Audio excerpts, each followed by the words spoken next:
אז בעזרת השם, אנחנו בשיעור חמישי ביושר דברי אמת,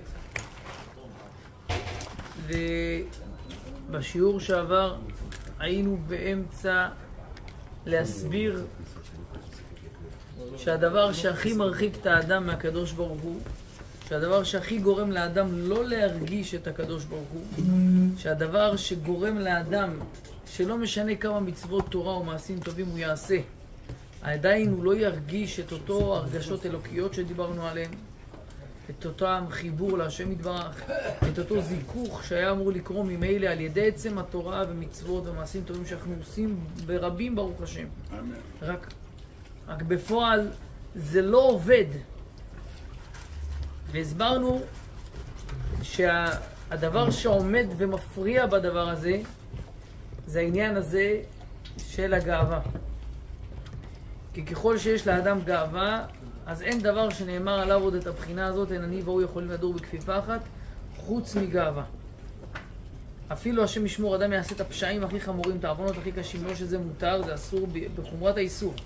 אבל עדיין הקדוש ברוך הוא נמצא איתו, ועל זה נאמר, שוכן איתם בתוך תומותם. אדם יכול להיות בתאילנד, באיזה חור בעולם, השם ישמור, ולעשות את העבירות הכי חמורות שיש. מחרמנה להצילן, ועדיין הקדוש ברוך הוא איתו. זהו. קליט. כמו שאמרנו, אנחנו בשיעור שישי, ביושר דברי אמת, ומסביר הרב שהסיבה היא שיש לנו דחף כל כך גדול לגאווה, גם שאנחנו לא מבינים למה, ולא מבינים, גם בלי שנייצר את זה, זה קורה לבד, ומתעצם יום ליום מיום הלידה. הסיבה היא בגלל שבכל אחד מאיתנו נולד עם זוהמת הנחש, בגלל חטא אדם הראשון. ומאז זה הולך ומתעצם באדם, וזה דוחף את האדם למקום הזה של אבדון, כמו שהשם ישמור, היצרה בעצמו והנחש שהם עתידים להיבטל מהעולם, חלילה וחס רוצים שגם אנחנו, הם דוחפים אותנו למקום הזה. ומה נתן לנו הקדוש ברוך הוא בתרופה? נתן לנו תורתו להגות בה לשמה, להיות דבוק בהשם יתברך שהוא נעלם בתורתו. כמו שאמרו בזוהר, תורה נקרא על שם אורי וגלה. תורה זה מלשון, יש פה אור, ולגלות מלשון הוראה.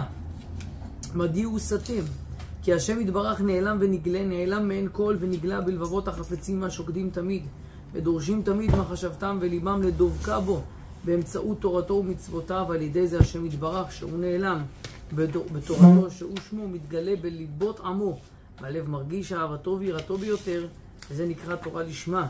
רצה לומר כי ישמע תורה, רצה לומר שתורה ותראה להם הנעלם של השם יתברך. פה למעשה מוריד הרב את היסוד שעליו בהמשך מתבסס